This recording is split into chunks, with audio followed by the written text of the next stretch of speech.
Hello बच्चों, कैसे हैं आप सब लोग। उम्मीद करते हैं आप सभी लोग अच्छे से पढ़ रहे होंगे। बच्चों, हम आपके सामने वेक्टर अलजेब्रा का आज पार्ट 7 डिस्कस करेंगे। इससे पहले हमने आपको 1 से लेकर 6 तक सारे पार्ट आपको दे ही दिए हैं, तो आई होप आपने सभी वो पार्ट अच्छे से देख रखे होंगे। और उम्मीद करते हैं इससे पहले जितने भी चैप्टर हमने डिस्कस किए हैं वो भी सभी आपने देख रखे हैं। वो चैप्टर आपके हमने टर्म 2 के स्टार्ट किए थे। कहाँ से बच्चों? इंटीग्रेशन से स्टार्ट किया, जो कि चैप्टर नंबर 7 है, इंटीग्रल किया। इसके बाद किया चैप्टर नंबर 8 एरिया रिलेटेड जो होता है, यानी कि एप्लीकेशन ऑफ इंटीग्रेशन किया। चैप्टर नंबर 9 क्या था बच्चों? डिफरेंशियल इक्वेशन पर बेस्ड था। इसके बाद चैप्टर 10 चल रहा है वेक्टर अलजेब्रा। ठीक है, तो सारे चैप्टर जो भी हैं सभी सीक्वेंस से देखिएगा। आज जो हम लोग डिस्कस करेंगे लेक्चर नंबर 7 में एक्सरसाइज 10.3 के जो रिमेनिंग क्वेश्चन है बच्चों, उन पे बात कर रहे होंगे। जो रिमेनिंग क्वेश्चन बच रहे हैं वो हमने शायद आपको 9-10 तक डिस्कस कर ही दिए थे। उसके आगे का पार्ट देखते हैं जहां से स्टार्ट करना है। ठीक है, तो चलो बच्चों बस शुरू कर दीजिए अपना कॉपी पेन उठा करके और सेशन को एंजॉय करते हुए पढ़ते हैं। ठीक है, साथ ही साथ 26 अप्रैल के बाद आपकी एग्जाम शिफ्ट हो चुकी है और आपका जो मैथ का पेपर होने वाला बच्चों 7 जून को है। तो बहुत सारा टाइम है, आप लोग बिल्कुल मत डरिएगा कि आपका सिलेबस जल्दी खत्म कर दिया जाए। तो उससे आपकी कहीं देखो जल्दी कब होगा, जब मैं कुछ चीज़ स्किप करूंगा तभी तो होगा। अगर आपके पास टाइम है तो थोड़ा सा टाइम लगा के कुछ ही घंटे आपके ज़्यादा जाएंगे। कुछ अगर मैं जो चीज़ करने वाला हूँ 10 दिन में, हो सकता है वो 12 दिन में हो पा रही हो। तो अगर 2-3-4 दिन अगर आपको एक्स्ट्रा लग जा रहे हैं तो उसके लिए जल्दबाजी के चक्कर में ना पड़ो। हो सकता है किसी तरह से मैं अगर उसमें एक ऐसा क्वेश्चन डिस्कस कर दूं जो आपके एग्जाम में मिल जाए और लॉन्ग में हो, तो उस चीज़ को आप समझिए। ठीक है, हम आपको वही कोशिश करके दे रहे हैं कि आपके पूरे 100% मार्क्स आए, यानी 40 आउट ऑफ 40 आप उठाइएगा। तो चलो शुरू करते बच्चे आज का सेशन। क्वेश्चन आपके जो होंगे 10.3 के होंगे। सभी लोग कॉपी पेन पेपर लेकर के बैठिएगा। 9 हमने डिस्कस कर दिया था, हाँ 8 हमने छोड़ा हुआ था। उसका रीजन ये था थोड़ा सा बस कॉन्सेप्ट हल्के हटके था। तो चलो बस शुरू करें आज का सेशन। सभी लोग क्वेश्चन नंबर 8 पर आइए। एक्सरसाइज का है।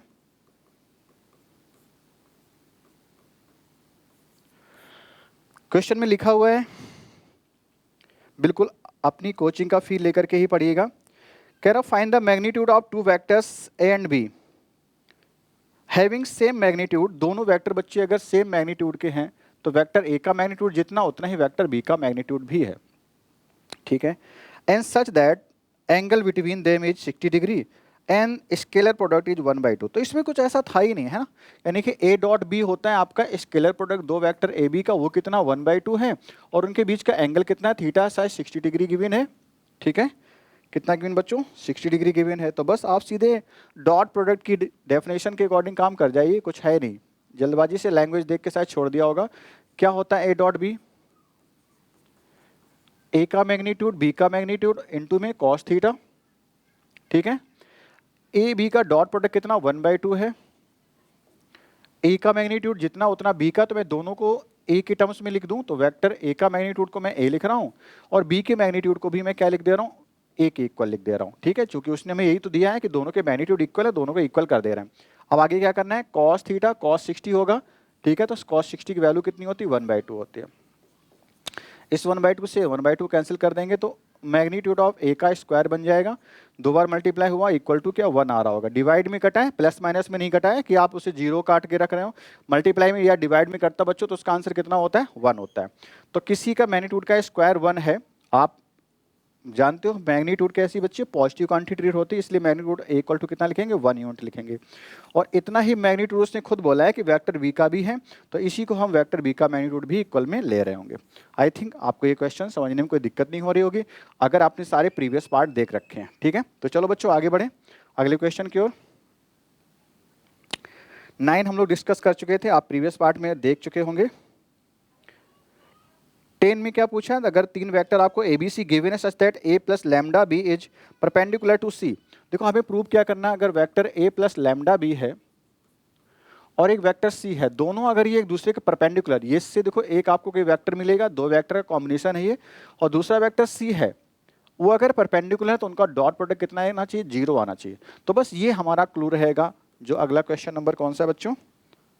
10 है। ठीक है, क्वेश्चन नंबर 10 में हम इस तरह से अप्रोच लगा रहे होंगे कि दोनों वेक्टर ए और जो उनका रिजल्टेंट है ए प्लस लैम्डा बी का एक वेक्टर और सी के साथ डॉट प्रोडक्ट कितना आना चाहिए? 0 आना चाहिए। तो मैं यहीं से स्टार्ट कर दे रहा हूं सोल्यूशन आपका। ए और लैम्डा बी करके आप क्या निकाल रहे होंगे? वेक्टर ए की वैल्यू रखिए यहाँ पे plus lambda time of vector V की वैल्यू रखिए। आप चाहो तो पहले अलग से निकाल लो ये वेक्टर की वैल्यू, नहीं तो मैं यहीं पे दिखा रहा हूँ, जो भी आएगा वो इधर रखेंगे और उसका डॉट प्रोडक्ट बच्चों किसके साथ, सी के साथ। मैं वन लाइन में इसकी करने की कोशिश कर रहा हूँ, मैं इसका प्रूव करके कितना लाऊंगा, 0 लाऊंगा। ठीक है, तो हमारे दोनों वेक्टर कैसे हो जाएंगे, परपेंडिकुलर हो जाएंगे। वैल्यू रख दो वेक्टर ए की कितनी है, हालांकि आप डायरेक्ट कर सकते हैं, बट फिर भी एग्जाम में नंबर उठाने के लिए आप वन लाइन में ना करें। 2i + 2j कितना लिखा है बच्चों, 3k लिखा हुआ है। ये वेक्टर ए आपको दिया गया है, वेक्टर बी कितना माइनस का आई है, प्लस 2j + k। और मैं इस सारी प्रॉपर्टी डॉट प्रोडक्ट की बता चुका हूं कि लैम्डा टाइम्स अगर आप कर रहे हैं तो लैम्डा का मल्टीप्लाई सारे कंपोनेंट्स में होने वाला है ना, जितने भी स्केलर कंपोनेंट हैं उन सब में मल्टीप्लाई हो जाएगा। और सी वेक्टर भी तो लिख लो, सी कितना है। अब कंपोनेंट वगैरह क्या है, ये भी सारी बातें हम लोग कर चुके थे, यहाँ पे कोई कमेंट में ऐसी बात ना करें। चलिए, इसका ऐड करना है लैम्डा जब इसमें मल्टीप्लाई हो जाएगा तो बच्चों ये लैम्डा आई मिलेगा माइनस का, उस लैम्डा एक मल्टीप्लाई ऐड करेंगे 2 के साथ, तो आपको देखो सॉल्व करके क्या मिलेगा, 2 माइनस का लैम्डा आ जाएगा और उसके साथ में आई आएगा। थोड़ा सा जल्दी कर रहा हूँ, यहाँ पे क्या आएगा अगले में, 2 + 2 लैम्डा हो जाएगा। ठीक है, आप एक लाइन बढ़ा के करें, यहाँ पे प्लस जे के साथ में ये मिलेगा और के के साथ में क्या मिलेगा, 3 + लैम्डा, किसके साथ में, के साथ में। और इस पूरे वेक्टर का डॉट प्रोडक्ट आपको करना है सी वेक्टर के साथ में, जो क्या है 3i है + j है।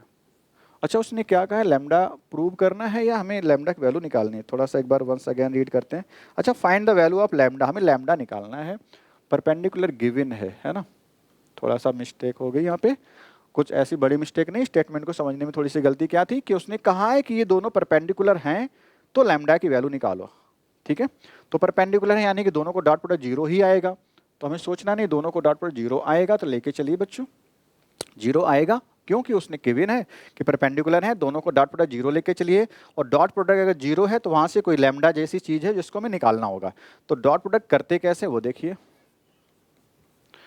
आई वाले के साथ में आई एक मल्टीप्लाई, इधर आई की वैल्यू आई के साथ क्या लिखा है 3 लिखा है, इधर क्या लिखा है एक साथ 2 - लैम्डा, तो 3 का मल्टीप्लाई इस वाले 3 का मल्टीप्लाई इस वाले आई के साथ 2 - लैम्डा के साथ में कर दीजिए, प्लस मैंने आपको रिजल्ट लिखाया था याद करो, a1 b1 + a2 b2 + a3 b3, पिछले आप उसमें जरूर देखिएगा, मैंने आपको पढ़ा रखा है सारा, तो इसलिए जल्दी से 1 है जे के साथ में, इसके साथ मल्टीप्लाई कर देंगे तो कितना आएगा 2 + 2 लैम्डा मल्टीप्लाई 1 के साथ में।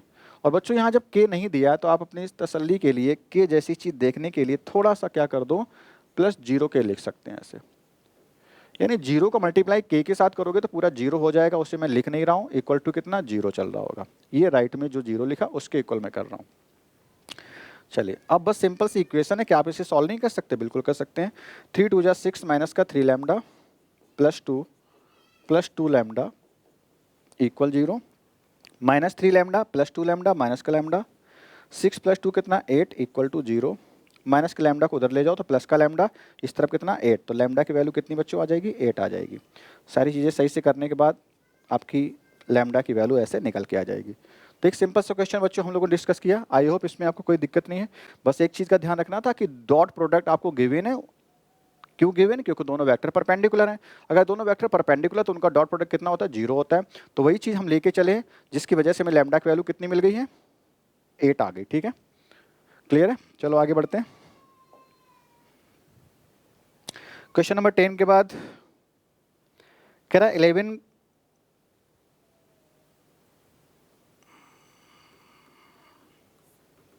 11 में बोल रखा है सो दैट ए इस तरह से वेक्टर दिया है perpendicular to this, so that करना है। चलो, तो जैसा भी है दो वेक्टर लिखे होंगे उनका डॉट प्रोडक्ट अगर हम 0 ला देंगे तो परपेंडिकुलर, क्योंकि सो दैट लिखा है तो प्रूव करना पड़ेगा इक्वल टू 0। अब उनकी वैल्यू भी लिख लो, कोई वेक्टर ए है लेकिन उसका मैग्नीट्यूड लिखा गया, चलिए ठीक है, उसके बाहर वेक्टर बी लिखा है, प्लस एक वेक्टर बी है उसका मैग्नीट्यूड है और बाहर कितना लिखा वेक्टर ए लिखा है। इसका मल्टीप्लाई एक दूसरे वेक्टर जिसका परपेंडिकुलर गिवन है ये वाला, वो कितना है वेक्टर ए, मैग्नीट्यूड बाहर कितना बी, वेक्टर ही है, माइनस है, सब कुछ लगभग वैसे ही है ना, फर्क क्या है प्लस माइनस का है। तो चलो देखो कैसे करना है, इस तरफ का मल्टीप्लाई करो इसमें तो आपको कैसे मिलेगा वेक्टर ए मैग्नीट्यूड के साथ में इसका मल्टीप्लाई इसके साथ करोगे तो डॉट प्रोडक्ट हो जाएगा। इधर क्या लिखा है, बहुत अच्छे से लिखें, जल्दबाजी में ना करें।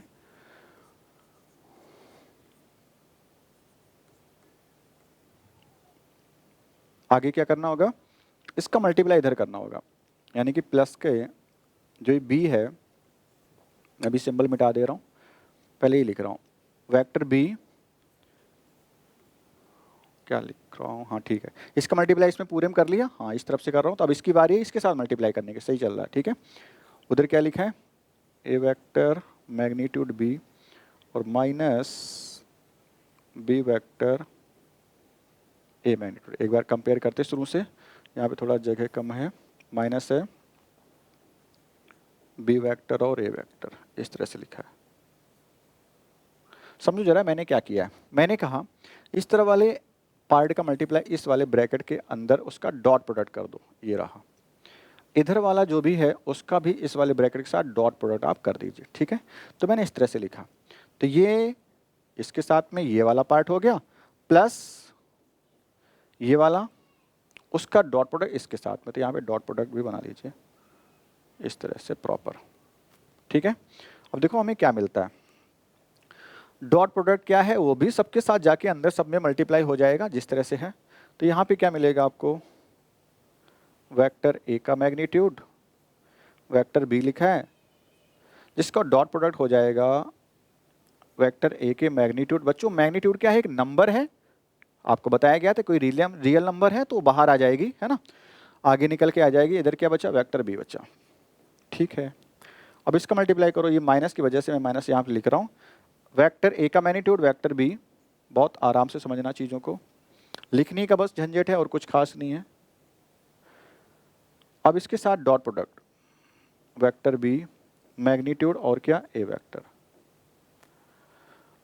ऐसे इधर भी करिएगा, प्लस वेक्टर बी का magnitude vector A dot product किसके साथ में, इधर जो लिखा ब्रैकेट के अंदर क्या लिखा है, वेक्टर ए मैग्नीट्यूड के साथ और वेक्टर बी, यहाँ पे बी के बाद एरो लगाइएगा, माइनस ये वाला माइनस तो माइनस यहाँ लगा दिया, ये पूरा उतारिए, है इसके साथ डॉट प्रोडक्ट, सेम चीज़ ये तो लिखी है, vector B vector A dot किसके साथ, वेक्टर बी और वेक्टर ए, ठीक है। अब बहुत आराम से देखिएगा चीज़ों को, ये नंबर है बच्चों, ये भी नंबर है, तो दोनों अलग हो जाएंगे, नंबर है और बी डॉट बी हो जाएगा, vector B dot vector B हो जाएगा। अब नंबर जो मैं अलग कर रहा हूँ जरा उसको सोचो, वो क्या हो जाएगा, मैग्नीट्यूड ऑफ ए 2 बार है ना, उसका स्क्वायर हो जाएगा। आई थिंक ये बात समझ में आ जाए, कोई दिक्कत तो नहीं होनी चाहिए इसमें। आगे चलते हैं, यहाँ पे जो चीज़ है उसको बहुत सही देखिएगा, वेक्टर का मैग्नीट्यूड वेक्टर, यहाँ पे अगले वेक्टर इसको ऐसे ही छोड़ सकते, कुछ नहीं यहाँ पे ज़्यादा करने लायक है, एक वेक्टर दूसरा ये, तो इसको बस ऐसे ही आप चाहो तो ऐसे लिख सकते हो, पहले मैग्नीट्यूड यानी नंबर है तो आप पहले लिख लो बस, और कुछ नहीं कर सकते हो। बाकी आगे क्या, बी डॉट ए लिखा जा सकता है बस केवल, यानी इस वाले वेक्टर का इस वाले वेक्टर के साथ ये डॉट प्रोडक्ट के फॉर्म में ऐसे लिख दो, vector B dot vector A, इससे ज़्यादा आप कुछ नहीं कर सकते हो। हाँ ये कर सकते हो, वेक्टर बी डॉट ए लिखा है, कम्यूटेटिव होता है तो आप ए डॉट बी भी उसे लिख सकते हो, बस इतना कर सकते हो। यहाँ पे क्या कर सकते हैं, ये मैग्नीट्यूड आगे कर लीजिए, plus vector B vector A, तो ये लगभग एक जैसे कटेंगे, तो मैं पहले वेक्टर ए ही लिख लेता हूँ और फिर वेक्टर बी लिख लेता हूँ। वेक्टर ए और वेक्टर बी एक साथ डॉट प्रोडक्ट के साथ लिख दो, क्योंकि ये दोनों वेक्टर हैं बच्चों। माइनस इस तरह देखो क्या करना है, माइनस के साथ वेक्टर बी का मैग्नीट्यूड 2 बार है, तो वेक्टर बी का मैग्नीट्यूड 2 बार लिखो आप, यानी स्क्वायर कर दो, मल्टीप्लाई में है। अब ये दोनों वेक्टर हैं, इनको डॉट प्रोडक्ट के रूप में आप लिख दो, वेक्टर ए का ए के साथ में ही डॉट प्रोडक्ट, ठीक है। अब मैंने आपको एक प्रॉपर्टी बताई थी कि किसी वेक्टर ए का खुद के साथ डॉट प्रोडक्ट देता क्या है, यानी वेक्टर ए डॉट वेक्टर ए क्या देता है, अपने मैग्नीट्यूड के स्क्वायर के बराबर होता है, ये बात आपको बताई गई है, ठीक है। तो जहाँ पे ए डॉट ए होगा वहाँ पे आप उसके मैग्नीट्यूड का स्क्वायर लिख सकते हो।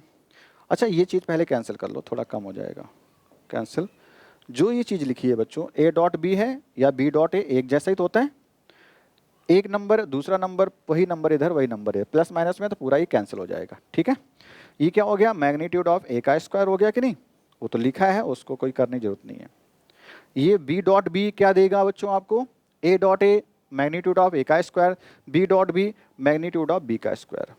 ठीक है, प्लस के साथ ये हो गया। अब लास्ट में जो लिखा उसको भी जरा सोचो, इसको क्या लिख सकते हो, मैग्नीट्यूड ऑफ ए का स्क्वायर और बी का स्क्वायर तो लिखा ही हुआ है, माइनस के साथ है ना, हाँ तभी तो कट के जीरो आएगा। यानी आप पहले ए वाला लिख लो फिर बाद में बी वाला लिख लो। तो जो क्वांटिटी आपकी प्लस में लिखी है वही माइनस में लिखी, दोनों कट के कितना आ रहा है, जीरो आ रहा है। अगर ये जीरो आ रहा है इसका मतलब किन्हीं दो का डॉट प्रोडक्ट, देखो दो का डॉट, एक चीज ये थी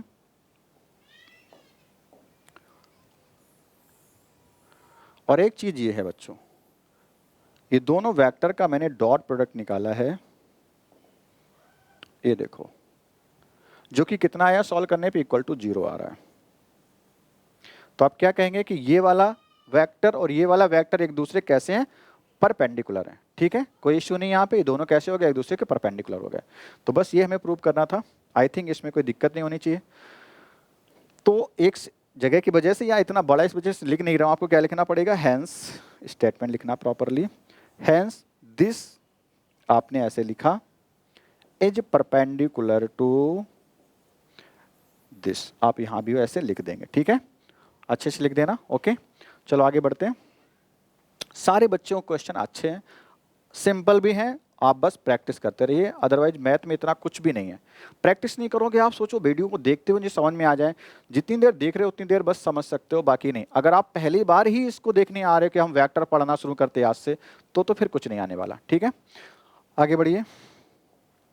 क्वेश्चन नंबर ही था 10, 11 था, ओके। 12 नंबर देखिए, 12 वैसे है नहीं, एक्सप्लेनेशन पर बेस है, एग्जाम्पल क्यों लिख रहा हूं। क्वेश्चन नंबर 12 कह रहा है कि अगर ए डॉट ए जीरो हो जाए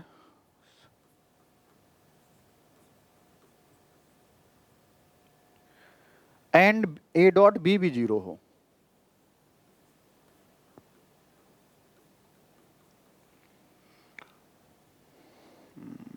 बट कौन सा कर रहा था, अच्छा 12 है, then what can be concluded about the vector B, B के बारे में आप क्या कह सकते हो वो आप बताइए। चलो सॉल्यूशन समझते हैं।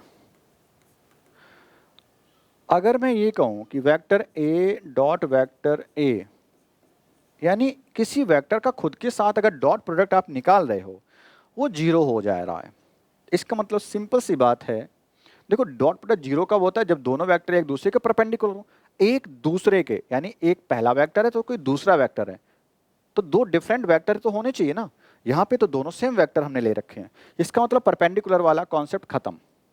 अब अगर डॉट प्रोडक्ट जीरो हो रहा है, अगर डॉट प्रोडक्ट जीरो हो रहा है, दोनों वेक्टर सेम है, इसका मतलब वो इंडिविजुअल जीरो रहा होगा कोई वेक्टर। ठीक है, तो यहाँ पे दिस इंप्लाइज वेक्टर ए अपने आप में जीरो है, vector A equal to zero vector है, यानी कैसा बच्चों है, नल वेक्टर है। ठीक है, कोई इशू नहीं, वेक्टर ए के बारे में पता चल गया। अब वेक्टर बी के बारे में हमें बात करनी है। अब उसने ये हमें बता दिया, लेकिन यहाँ पे अगर आप सोचते कि अगर कोई ये कह रहा कि ए डॉट बी जीरो है, अगर मैं इस स्टेटमेंट को इंडिविजुअल स्टेटमेंट मानूं, मतलब इस वाले स्टेटमेंट से कोई कंक्लूजन लेकर यहाँ पे ना रखूं, तो इसको मैं ये सोचूंगा दो वेक्टर अगर जीरो है तो हमें क्या क्या पता चलता है। समझो मेरी बात को, हो सकता है कि वेक्टर ए जीरो रहा हो सकता है वेक्टर बी जीरो रहा हो, या दोनों के बीच में एंगल 90 डिग्री का रहा हो, दोनों के बीच में एंगल कितना रहा हो, 90 डिग्री रहा हो, तभी आप कह सकते हैं कि दोनों का डॉट प्रोडक्ट जीरो। ये तीन कंडीशन है किन्हीं के डॉट प्रोडक्ट जीरो होने की। अब हमें एक चीज पता चल चुकी है कि वेक्टर ए तो जीरो है। अब चूंकि हमें दोनों को एंड का मतलब होता है कि दोनों कंक्लूजन एक साथ में लेकर के चलिएगा, तो यहां से कंक्लूजन क्या निकला, ए तो जीरो है, श्योर हो चुका है। यहां पे शक जैसी चीज है कि या तो ऊपर वाली कंडीशन ट्रू हो सकती है या फिर ये, तो शक है, लेकिन वहां से जब कंक्लूजन हमने निकाल लिया है कि ए तो जीरो है ही, तो चलो ये तो जीरो हो गया, ए तो जीरो हो गया। अब इन दोनों में कुछ भी होगा, हमेशा ए डॉट बी जीरो ही आएगा। उन दोनों में कुछ भी, या तो 90 डिग्री में रख दो बी वेक्टर को उसके, या वी वेक्टर कुछ भी लेके आ जाओ, यानी मैग्नीट्यूड वाइज भी कुछ भी हो, वेक्टर बी की क्वांटिटी कैसी है कोई मतलब नहीं है, वो यूनिट है या खुद नल वेक्टर है कोई मतलब नहीं है ना। तो B can be any vector, है ना। तो बी के बारे में हमें इतना पता चला, बी किसी भी नेचर का हो सकता है, बी एनी एग्जिस्टिंग वेक्टर, कोई भी टाइप का हो सकता है, एनी टाइप ऑफ वेक्टर, है ना। तो बी का नेचर कुछ भी नहीं, इंडिपेंडेंट है वो किसी बात से लेकर, किसी भी तरह का रख लो वो सबकी प्रॉपर्टी यहाँ पे होल्ड करेगा, ठीक है। तो सिंपल है, इस तरह से आपको सीखना था। चलिए आगे बढ़े। 12 था ये, 13 अच्छा है बच्चे, इंपॉर्टेंट है 13। कह रहा है कि अगर A B C are unit vector, इसका मतलब मॉड ए, मॉड बी और मॉड सी की वैल्यू कितनी आपको दे दी, 1 दे दी है। यूनिट वेक्टर वही होती है जिनका मैग्नीट्यूड कितना है, 1 होता है। और ये भी कहा है कि A plus B plus C कितना, सॉरी, वेक्टर ए plus vector B plus vector C कितना है, उसका मैग्नीट्यूड नहीं, उन वेक्टर का रिजल्टेंट वेक्टर कितना आ रहा है, 0 आ रहा है। चलिए कोई नहीं। Then find the value of A dot B plus B dot C plus C dot A. Okay,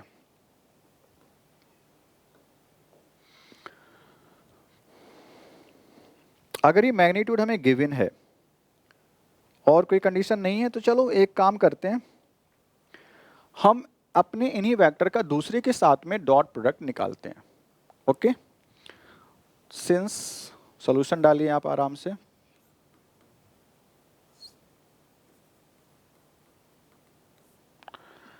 हमें क्या गिवन है बच्चों, vector a, vector B, vector c, इन सब का रिजल्टेंट वेक्टर कितना है, 0 है।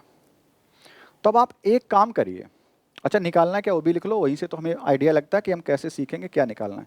आपको निकालना है A dot B plus B dot C plus C dot A की वैल्यू कितनी आएगी, ये आपको निकालना है एक्चुअली। ठीक है, स्क्रीन पे आ रहा होगा। ओके ठीक है, कोई नहीं, क्वेश्चन का पार्ट है, आपको पता है इतना। तो हम क्या करते हैं, इसी वेक्टर का खुद के साथ में डॉट प्रोडक्ट निकाल लेते हैं। इसी वेक्टर का खुद के साथ में डॉट प्रोडक्ट मतलब क्या हमने किया, this implies vector A plus vector B plus vector C, इसका खुद के साथ में डॉट प्रोडक्ट वेक्टर ए plus vector B plus vector C, इसके खुद के साथ में डॉट प्रोडक्ट निकालो। और इधर क्या होगा, क्योंकि इसकी वैल्यू 0 ही है तो 0 डॉट 0, 0 ही आपको वहां से मिल रहा होगा, 0 मिल रहा होगा। ठीक है, अब इसको सॉल्व कैसे करना वो सोचो, सॉल्व कैसे करेंगे वो देखते हैं। वेक्टर ए का डॉट प्रोडक्ट सब में आप करोगे, वेक्टर बी का, अच्छा ऐसे भी कैसे सीख सकते हो इस बात को, चलो ऐसे ही सीख लेते हैं फिलहाल के लिए। वेक्टर ए का मल्टीप्लाई जब करोगे तो आपको क्या मिलेगा, vector A dot vector A plus vector A dot vector B. आप चाहते तो A plus B plus C का जो होल स्क्वायर होता है बच्चों, उस मेथड से भी आप इसे ओपन कर सकते थे, नहीं तो हम ऐसे जिससे लिख रहे हैं वैसे सीख लो, plus a dot vector C.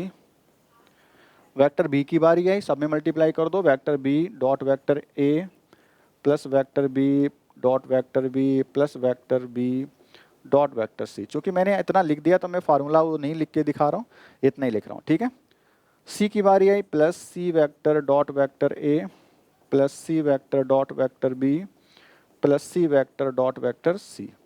ठीक है, इक्वल टू कितना, 0। अगर आप ठीक से देखें तो कुछ वेक्टर ए डॉट बी के टर्म्स में है, कुछ बी डॉट ए के टर्म्स में, और A dot B dot A equal होता है, यानी कि आप इसको, और कहाँ पर है बी डॉट ए, ये रहा, दोनों इक्वल हैं तो आप ट्वाइस लिख सकते हो ऑफ वेक्टर कितना, ए डॉट बी। ठीक है, ऐसे ए डॉट सी और सी डॉट ए है ना, ये भी तो हो गए 2 बार, क्योंकि A dot C equal to C dot A है, तो मैं सबको सी डॉट ए लिख रहा हूँ क्योंकि हमें यहाँ पे सी डॉट ए बताया गया है। तो मैं इसको एक बार सी डॉट ए लिखूँ, इसको भी एक बार सी डॉट ए, तो कितना हो गया total, twice of C dot A हो गया, सी डॉट ए ट्वाइस हो जाएगा, है ना। और क्या, बी डॉट सी एक ये रहा और एक ये रहा बी डॉट सी, क्योंकि सी डॉट बी यानी बी डॉट सी ही होता है, कम्यूटेटिव होता है, तो ये भी 2 बार आ रहा है, कौन सा, बी डॉट सी भी आ रहा है। ये मैंने यहाँ पे प्लस लिखा हुआ है, थोड़ा सा सही कर लें। ओके, ये भी ट्वाइस आएगा, तो मैं क्या करूँगा, उस 2 को सबसे बाहर निकाल लूँगा। तो मैंने यहाँ पे लिख दिया। ये लाइन आपको क्लियर हो गई। अभी क्या छूटा है, देखो मैंने कितना, ये 2 बार, ये 2 बार, ये 2 बार, तो टोटल मैंने 6 टर्म्स हटा लिए हैं। तो 3 टर्म्स अब आपके बच रहे होंगे। वो कौन से हैं, खुद का खुद से डॉट प्रोडक्ट, ये वाला बी डॉट बी, ये रहा, और लास्ट में सी डॉट सी, ये आपके टर्म्स बच रहे हैं। तो इसको मैं यहाँ पे लिख रहा हूँ। अच्छा, ए डॉट ए होता कितना है, अभी मैंने आपको बताया था कि ए डॉट ए कितना होता है, यहाँ पे लिख दूँ, ये रहा, मैंने बताया था प्रीवियस में, ये बताया था। ए डॉट ए उसी के मैग्नीट्यूड के स्क्वायर के बराबर होता है। तो वेक्टर ए डॉट वेक्टर ए कितना होता है, उसी के मैग्नीट्यूड के स्क्वायर के बराबर होता है। ठीक है, इस तरह से। तो मैं इसको क्या लिख रहा हूँ, मैग्नीट्यूड ऑफ ए का स्क्वायर लिख दूंगा। बी डॉट बी को क्या लिख रहा हूँ, वेक्टर बी के मैग्नीट्यूड का स्क्वायर लिख रहा हूँ,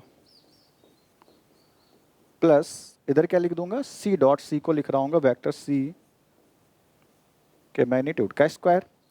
और चूंकि ए बी सी सारे कैसे हैं, यूनिट वेक्टर हैं, तो उनका स्क्वायर आप करोगे, ए के मैग्नीट्यूड का स्क्वायर यानी 1, बी के मैग्नीट्यूड का स्क्वायर 1 यानी ये भी 1 हो गया, और प्लस में twice of A dot B plus B dot C plus में सी डॉट ए, मैंने थोड़ा ऑर्डर लिख लिया जैसा हमें चाहिए, इक्वल में कितना 0। अगली स्टेप में आप क्या करोगे, ये पूरा 3 हो जाएगा, उस तरफ जाएगा तो माइनस का 3 हो जाएगा।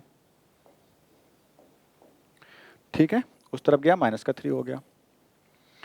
इधर क्या है, ट्वाइस है, तो उधर हमारा बचा माइनस का 3, और इधर क्या है वो देखो, twice of A dot B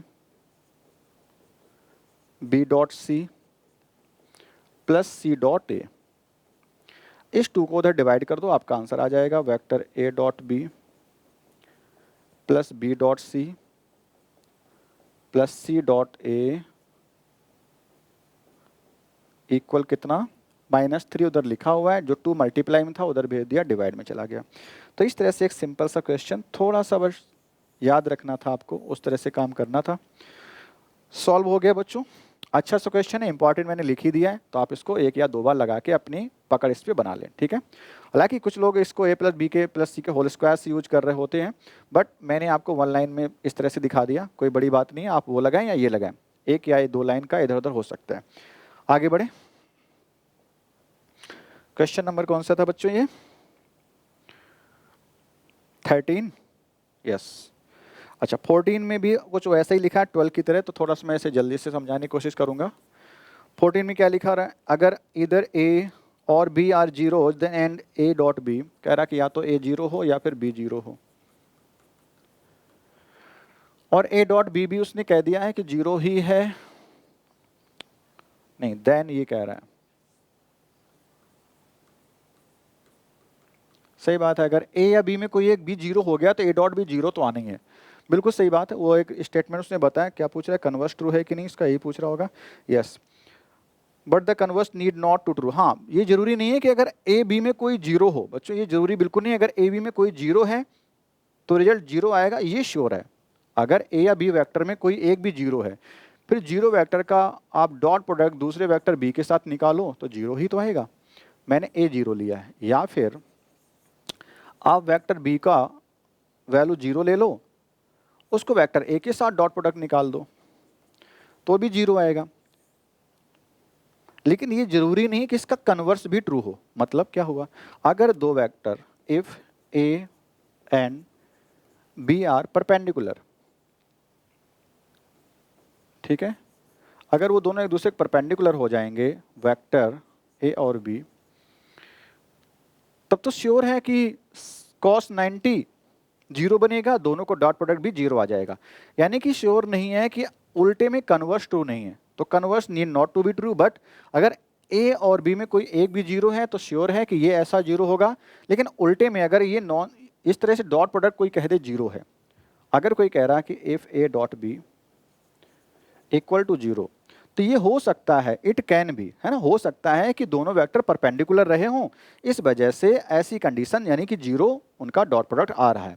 हो सकता है कि वो 0 ना हो, डॉट प्रोडक्ट 0 कब आ रहा है, हो सकता है कि वो कैसे हो, 90 डिग्री पर दोनों हों, एक दूसरे पे परपेंडिकुलर हो, तब उनका ऐसे डॉट प्रोडक्ट जीरो बन सकता है। तो ये जरूरी नहीं कि वो जीरो है दोनों तभी उनका डॉट प्रोडक्ट जीरो आएगा, यानी कि कन्वर्स इसका ट्रू नहीं है।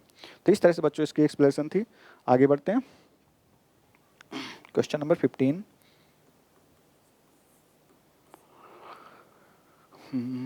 वर्टिसेस आपको गिवन है ABC के 1, 2, 3, दूसरा गिवन है -1, 0, 0 एंड C गिवन है 0, 1, 2। मैच कराएं, ठीक है, respectively. Then find angle ABC। अच्छा, ABC आपको एंगल बताना है बच्चों। ABC में एंगल बन कहाँ रहा है? B पर बन रहा है ना। ABC में एंगल अगर B पर बन रहा है, इसका मतलब B वो वर्टेक्स है जहां पे दोनों वेक्टर अपने एंगल बना रहे होंगे, ठीक है ना। तो B हमारा ये वर्टेक्स रहा होगा, और एंगल कौन सा निकालना है? ABC। तो A आपका ये हो, ABC कुछ इस तरह से बनेगा कि नहीं बनेगा? ये आपका एंगल होगा, ठीक है। तो इस तरह से आपको काम करना होगा। वर्टेक्स आपका A कहीं है, ये रहा 1, 2, 3। B वर्टेक्स आपका ये रहा -1, 0 एंड 0। C वर्टेक्स हो गया 0, 1, 2। तो मैंने आपको बताया था कि डॉट प्रोडक्ट जब आपने पढ़ा था तो दोनों वेक्टर एक दूसरे साथ कितना एंगल बना रहे थे? थीटा बना रहे थे। तो उस केस में एंगल कॉस थीटा लगाते थे, लेकिन ध्यान ये रखो दोनों का ओरिजिनेशन एक जगह से था। मतलब मैंने O पॉइंट ऐसे लिया था, एक इधर वेक्टर A लिया था और दूसरा वेक्टर इधर B लिया होगा, कुछ इस तरह से। तो दोनों सेम पॉइंट से ओरिजिनेट होने चाहिए वेक्टर, तभी आप उनके बीच में आप डायरेक्शन यानी कि उनका एंगल बता सकते हो। तो आपको ध्यान रखना होगा, दो वेक्टर आपको पहले तो यहाँ फॉर्म करने होंगे। एक वेक्टर आपको निकालना होगा BA। तो पहले वेक्टर आप BA निकालो बच्चों, एंड देन क्या निकालोगे? BC वेक्टर निकालोगे। ध्यान रखना B से ही दोनों वेक्टर निकलते हुए आए।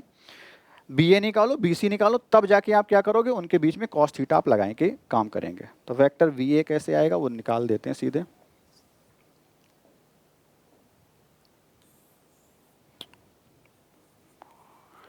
वेक्टर BA क्या आएगा? डायरेक्ट देखो, BA मैंने क्या लिखा? BA। तो आप लिख रहे होंगे पहले A वाले पॉइंट से B को सब्ट्रैक्ट करना। BA कैसे आएगा बच्चों? A से B सब्ट्रैक्ट करना, ठीक है। तो A से B सब्ट्रैक्ट करो, 1 से 1 सब्ट्रैक्ट किया, कितना हो गया? 1 -1 2 हो गया, तो क्या बनेगा? 2y बनेगा। कैसे निकालते? सारी चीजें कराई गई हैं। 2 - 0 2 यानी 2j बन जाएगा। 3 - 0 यानी 3k बन जाएगा। वेक्टर BA आ चुका है, वेक्टर BA और BC। तो C से सब्ट्रैक्ट कर लो, किसको? 0 -1 यानी 1, या 1 का मतलब I। मैंने प्लस लिख लिया, आएगा भी 1 - 0 बिल्कुल आएगा। 0 सब्ट्रैक्ट होने के बाद 1 बचेगा और j हो जाएगा। 2 - 0 कितना? 2j, 2 यानी k, सॉरी। इस तरह से बच्चों आपका BC वेक्टर भी तो आ गया। आपका पहला वेक्टर पता है, दूसरा वेक्टर पता है। अब जरा सोचो मैं क्या चाहता हूँ, क्या क्या चीज़ें पता हो। कॉस थीटा जब भी निकालते हैं, इनके बीच का एंगल अगर थीटा माना जाए तो कॉस थीटा क्या होगा? पहले वेक्टर का मैग्नीट्यूड, अगर BA वेक्टर है, दूसरे वेक्टर का मैग्नीट्यूड अगर BC है, तो वेक्टर BC और BA के मैग्नीट्यूड पता हो,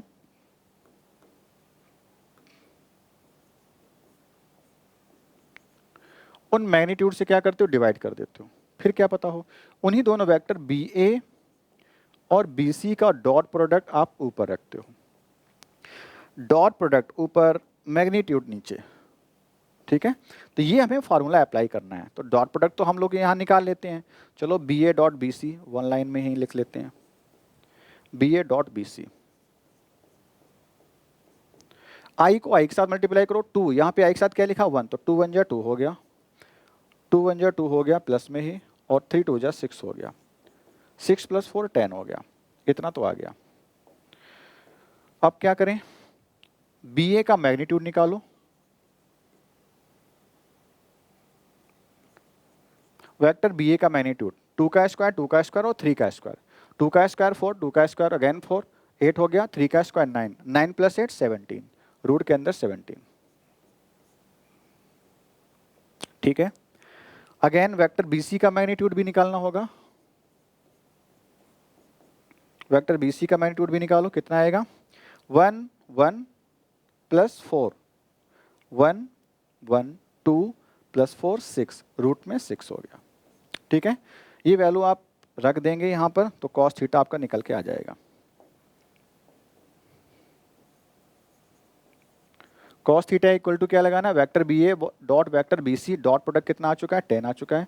सारी कैलकुलेशन अगर सही करिए तो इस तरह से ही आ रहा होगा। अपॉन में क्या करेंगे, बी ए और बी सी के मैग्नीट्यूड कितना है, √17 और √6।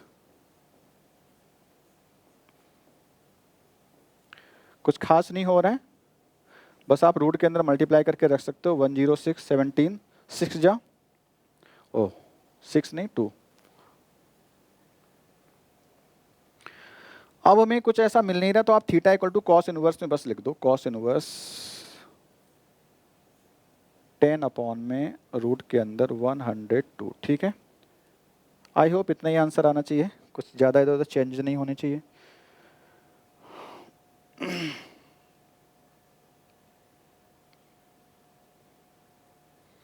तो बच्चों क्वेश्चन नंबर 15 था।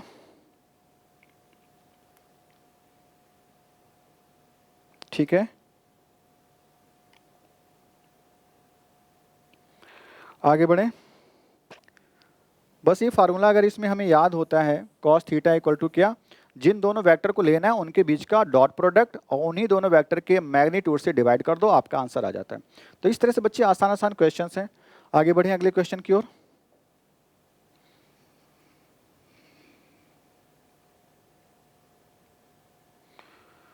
नेक्स्ट क्वेश्चन नंबर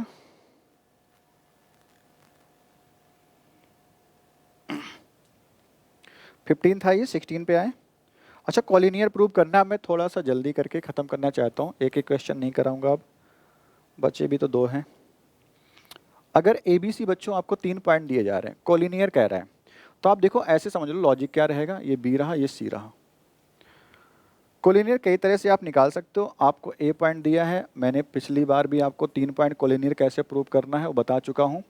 अब यहाँ भी क्या करो, अगर 3 पॉइंट है 1 2 7, नेक्स्ट क्या है 1 2 7 2 6 3, नेक्स्ट कितना है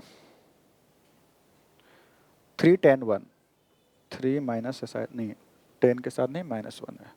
इस तरह बच्चों 3 पॉइंट आपको गिवन है और आपसे कह रहा है कि prove that these 3 points are collinear. Collinear अगर हैं और यहाँ के हिसाब से अगर प्रूव करना चाहते हो तो आप क्या करो, कई सारे बच्चों मेथड, मैंने आपको क्या बताया कि कॉलिनियर अगर 3 पॉइंट तो आप डिस्टेंस फार्मूला से भी कर सकते हो, बट वो 11th का मेथड हो जाएगा। आप क्या करो, यहाँ से यहाँ तक का एक वेक्टर निकालो, यहाँ से यहाँ तक का एक वेक्टर निकालो और यहाँ ए से सी वेक्टर निकालो। मतलब आप ए बी वेक्टर पता करें, बी सी वेक्टर पता करें और ए सी वेक्टर पता करें। 3 वेक्टर आगे बच्चों। सपोज करो ए सी की लेंथ आ गई है ए, सपोज कर रहा हूँ बी सी की लेंथ अगर आ रही बी और सी ए की लेंथ को मैं सी बोलूँ, तो बच्चों ये 3 लेंथ हैं, लेंथ कैसे आएंगी, क्योंकि मैंने वेक्टर निकाला, लेंथ कब आता है यानी उसका मैग्नीट्यूड निकाला। मैग्नीट्यूड कैसे आता है वो हम लोग जान चुके हैं। तो सबसे पहले आप वेक्टर निकालो, वेक्टर से मैग्नीट्यूड निकालो। जब 3 मैग्नीट्यूड हमारे हाथ में होंगे तो हमें फिर क्या करना होगा, क्योंकि ये एक कॉलिनियर है यानी कि तीनों एक ही लाइन में है। अगर 3 वेक्टर एक लाइन में है तो जो बड़ा वाला लेंथ होगा 2 छोटे वाले लेंथ के सम के इक्वल हो जाएगा। क्या कहा मैंने, जो बड़ी लेंथ होगी 2 छोटी लेंथ के सम के इक्वल होगा। इसका मतलब तीनों कैसे फिर हो गए, कॉलिनियर हो गए। ठीक है, तो हमें बस इसी तरह से आपको एक रिजल्ट प्रूव करना होगा। कोई भी 2, अगर मैं ए और बी को छोटा मानूं तो ए प्लस बी की वैल्यू सी के इक्वल आ जाए, और ए बी क्या है, 2 वेक्टर के मैग्नीट्यूड्स हैं। ठीक है, तो आप देखो कैसे कर रहे होंगे। यहाँ पे वेक्टर ए बी निकालोगे तो 2 - 1 आपको क्या मिल जाएगा, मैं यहाँ पे लिख दे रहा हूँ आई हो जाएगा, 6 - 2 प्लस का 4j हो जाएगा, 3 माइनस का 7 माइनस का 4k हो जाएगा। वेक्टर ए बी आपका आ चुका। अब आप वेक्टर वी सी निकाल रहे होगे, 3 - 2 करोगे तो आपका 1 हो जाएगा यानी आई हो जाएगा। 10 - 6 करोगे प्लस का 4j हो जाएगा। -1 - 3 करोगे तो माइनस का 4k हो जाएगा।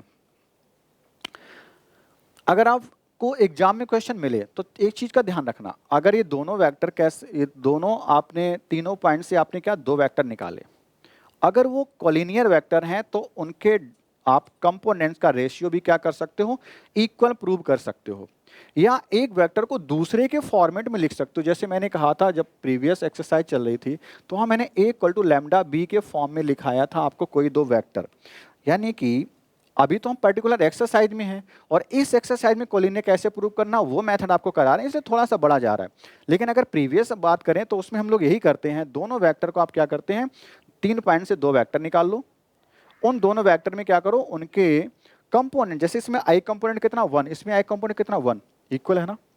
मैंने आपको बताया था a1/a2 equal to b1/b2 equal to c1/c2, वो अगर इक्वल आ रहा होता है तो तीनों आपके दोनों वेक्टर क्या हो जाएंगे, दोनों वेक्टर तीनों पॉइंट को ज्वाइन करने से ही तो बने हैं, तो कैसे कोलिनियर आपके प्रूव हो जाएंगे। अब सोचो यहाँ पे हम क्या करना चाह रहे थे, हाँ ये भी एक मेथड छूट गया, मैं कह सकता हूँ किसी एक वेक्टर को दूसरे वेक्टर के लैम्डा टाइम्स के फॉर्म में आप लिख भी सकते हो। अगर हम देखें तो यहाँ पे तो दोनों वेक्टर इक्वल के फॉर्म में आ रहे हैं, यहाँ पे यानी कि लैम्डा की वैल्यू 1 हो गई। बट अभी जो करा रहे हैं इस मेथड को कैसे करेंगे, तो हम यहाँ पे क्या करेंगे, तीनों वेक्टर हमने निकालेंगे, एक वेक्टर और निकाल लो, कौन सा, AC वेक्टर निकाल लो बच्चों।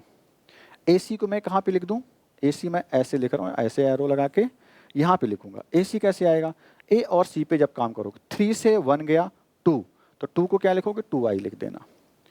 10 से 2 गया 8, 8 क्या लिखेंगे, j लिखेंगे बच्चों। -1 से -7 गया, यानी कि जाएगा, ऐड हो जाएगा। यहाँ पे तो ऐसी कोई गलती नहीं करी है, देखना जरा। -1 से जब सब्ट्रैक्ट करो -3 -4 सही है। 3 से 7 -4, अच्छा -1 से -7 गया, माइनस का 8 हो जाएगा, माइनस का 8 क्या आएगा, k आएगा। चलिए हमने ABC अब निकालना रह गया, यानी वेक्टर AB का मैग्नीट्यूड निकाल रहे हैं, तो आप मैग्नीट्यूड ऑफ वेक्टर AB लिख रहे होंगे इस तरह से। कितना आएगा AB का मैग्नीट्यूड, यानी ये वाला पार्ट जो है, यानी इस वेक्टर का मैग्नीट्यूड, ठीक है। अगर आप सही से देखें इन दोनों के वेक्टर के बारे में और इस वेक्टर के बारे में देखो तो ठीक जस्ट डबल ही तो चल रहा है, 1 का डबल 2, 4 का डबल 8, 4 का डबल 8, है ना। तो यानी कि आने वाला तो वही मैग्नीट्यूड है। पहले वेक्टर AB का मैग्नीट्यूड निकालो, तो 1 का स्क्वायर 1, 4 का स्क्वायर 16, 4 का स्क्वायर 16, 16 प्लस 16 32 प्लस 1 33। पहले वेक्टर AB का मैग्नीट्यूड आ गया। ऐसे BC का मैग्नीट्यूड निकाल रहे होगे आप, वो कितना आएगा बच्चों, 1 प्लस 16 प्लस 16 सेम आएगा, तो क्या मैं डायरेक्ट लिख दूं 33, ठीक है। अब बारी आ गई AC वेक्टर के मैग्नीट्यूड को निकालने की। तो AC का मैग्नीट्यूड कैसे आएगा, यानी इसका मैग्नीट्यूड निकालना है हमें, 2 का स्क्वायर 4, 8 64 प्लस 64, ठीक है, इतना हो गया। अच्छा अब यहाँ पे कितना हो गया, 64 प्लस 64 कितना आने वाला, 128, 128 प्लस 4 कितना हो गया, 132 हो गया, ठीक है। सारी कैलकुलेशन सही करना, 132। हमें किसी तरह से इसमें से देखो 4 कॉमन लेना है ताकि हम 2 बाहर निकाल सके। वो क्या मतलब, इसके फैक्टर करो, आप कुछ नहीं जान रहे हो, चलो फैक्टर करो।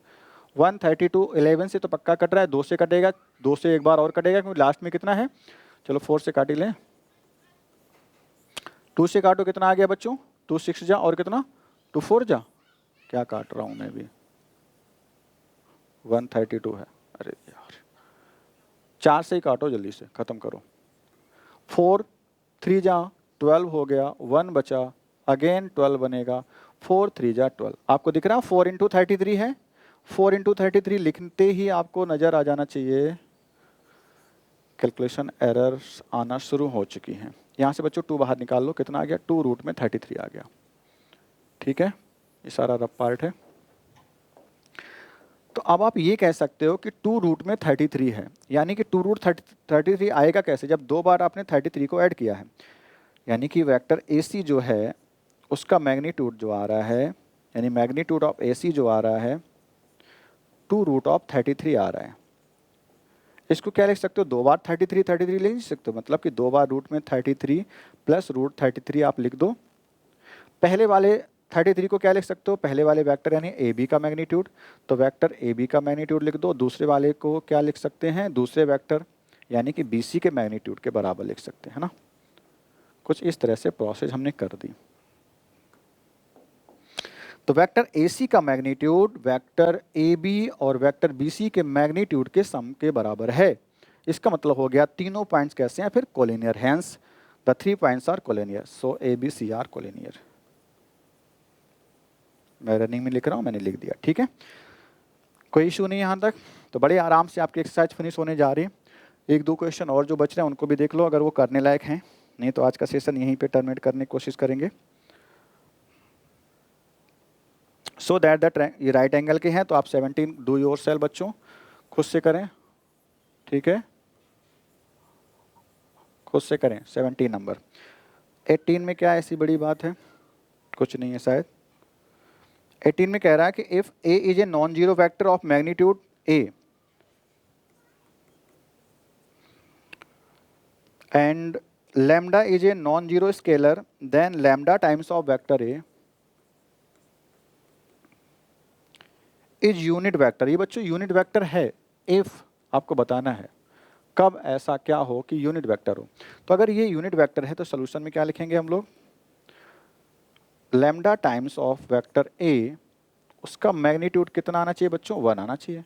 उसने खुद कहा यूनिट वेक्टर वही होता है जिसका मैग्नीट्यूड कितना होता है, 1 होता है। तो इसका हमने मैग्नीट्यूड निकाला और 1 के इक्वल कर दिया। लैम्डा तो स्केलर है बच्चों, तो स्केलर है उसे आगे कर लो भाई। बचा कितना, ए का मैग्नीट्यूड इक्वल टू 1।